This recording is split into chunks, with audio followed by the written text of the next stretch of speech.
The late afternoon sun painted the small neighborhood cafe in shades of amber and gold as Olivia Chen sat at a corner table, her hands wrapped around a cooling cup of coffee. At 27, she had learned to keep her expectations low, especially when it came to dating. So when her college roommate Rebecca had insisted on setting her up with someone, Olivia had agreed only to stop the constant pestering.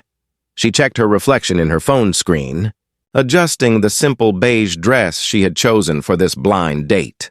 Nothing too fancy, nothing that suggested she thought this was important.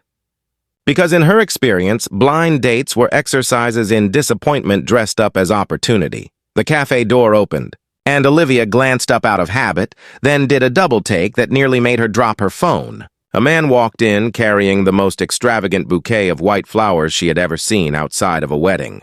He was striking, probably around 30, with dark hair and wearing a coat that screamed expensive even to Olivia's untrained eye. He scanned the cafe, his eyes landing on her, and he smiled like he had just found exactly what he was looking for. Olivia's stomach dropped. This had to be a setup. Rebecca had been acting strange lately, too cheerful, too insistent about this date. This was clearly some elaborate prank, probably being filmed right now for social media. Olivia looked around for hidden cameras. The man approached her table. "Olivia? Okay, I don't know what this is," Olivia said before he could continue, "but I'm not falling for it. Where are the cameras? Did Rebecca put you up to this? Because if this is some kind of viral video thing, I'm not interested in being humiliated for internet points." The man's smile faltered, confusion replacing his confidence. "I'm sorry, what? Cameras? I'm Christopher Warren. Rebecca set us up on a blind date. These flowers are for you." "Right," Olivia said skeptically.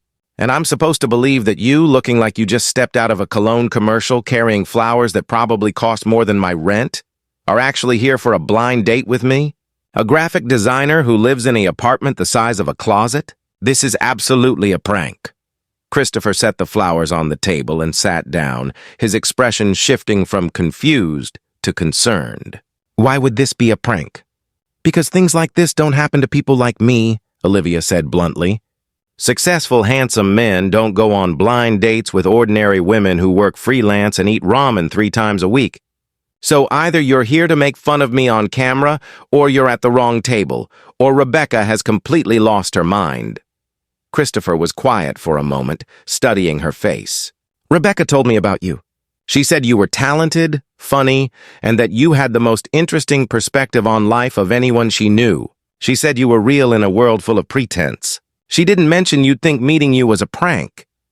"Because it sounds like a prank," Olivia insisted, but her certainty was wavering slightly. "Can I show you something?" Christopher asked, pulling out his phone. He scrolled through his messages and turned the screen toward her. It was a text conversation with Rebecca. "Rebecca, trust me on this one. Olivia is exactly what you need. Smart, creative, won't care about your money. Christopher. That's what you said about the last 3 women you set me up with. Rebecca. Olivia is different. She'll probably think you're pranking her at first because she has terrible self-esteem. But get past that and you'll see what I mean. Christopher. Terrible self-esteem? Why would I want to date someone with terrible self-esteem? Rebecca. Because it means she's genuine. She doesn't think she's God's gift to the world. She's humble and kind and sees people clearly because she doesn't think she's better than anyone. Just trust me."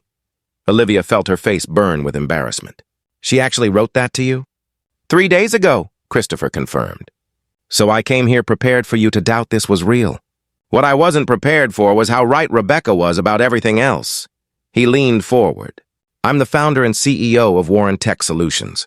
I have more money than I know what to do with, and I've been on countless dates with women who see dollar signs before they see me. Rebecca promised me you weren't like that. Can we please start over and let me prove she was right?"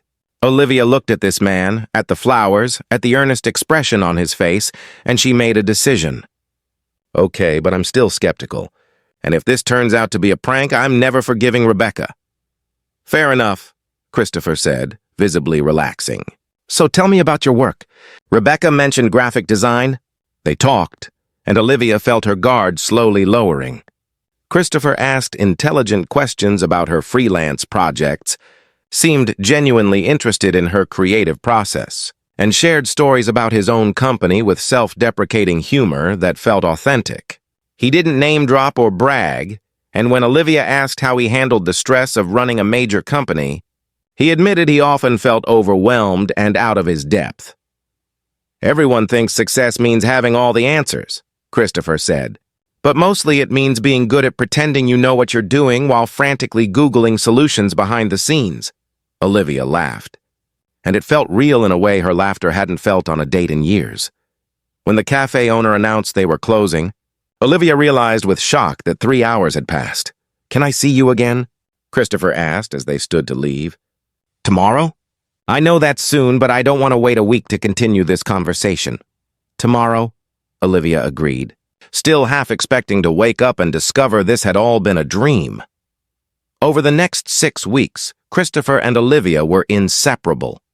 He showed up at her tiny apartment with takeout and never once commented on the cramped space or secondhand furniture. She visited his office and was impressed by how his employees clearly respected and genuinely liked him. They discovered a shared love of old movies, terrible puns, and the belief that kindness mattered more than success. Christopher met Olivia's friends and won them over by remembering details from their conversations and treating everyone with the same respect regardless of their jobs or circumstances. Olivia met Christopher's family and realized he came from wealth but had never let it define him. 6 weeks to the day after their first date, Christopher asked Olivia to meet him at the same cafe. When she arrived, he was standing near their original table, holding another bouquet of white flowers. "Do you remember what you said to me the first time we met?" Christopher asked. "That I thought you were pranking me," Olivia said, cringing at the memory. "You said things like this don't happen to people like you," Christopher continued. "That successful men don't go on blind dates with ordinary women. But you had it backwards, Olivia." He took her hands. "I'm the lucky one here. I'm the one who won the lottery when Rebecca set us up. You're talented, kind, funny, and you see people for who they really are.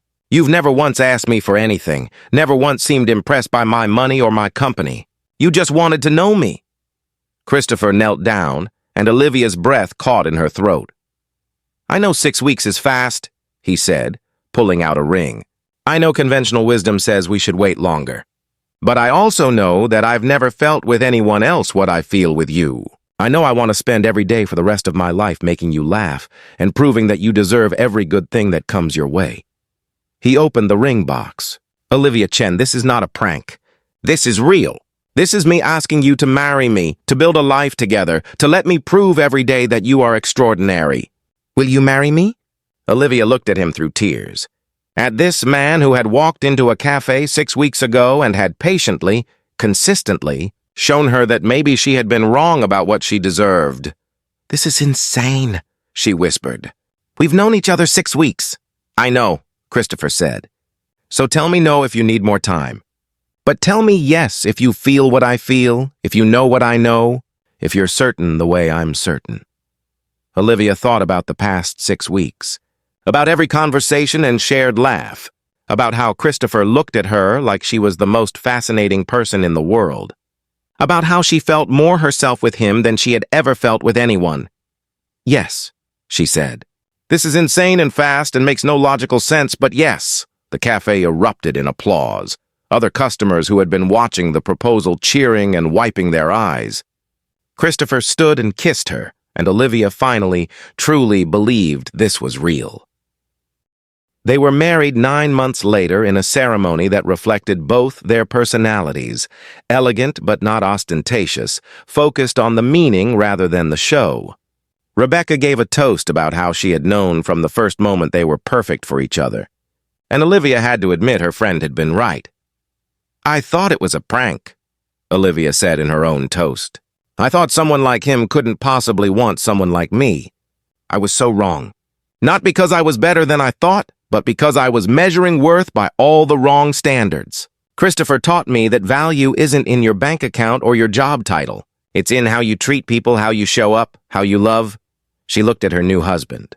6 weeks from first date to proposal might be crazy by most standards. But when you find someone who sees you clearly and loves what they see, When you find someone who makes you want to be brave enough to believe you deserve good things, why wait? Why not say yes to the beautiful impossibility of it all? Sometimes love arrives like a prank we're sure can't be real, too good to believe, too perfect to trust. And sometimes the greatest act of courage is accepting that maybe, just maybe, we deserve the extraordinary after all.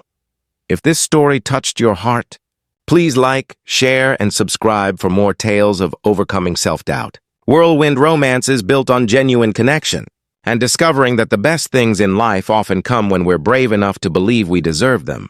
Comment below and share about a time when something seemed too good to be true but turned out to be real, or when someone saw your worth before you could see it yourself. Your story could help someone else embrace their own unexpected blessing.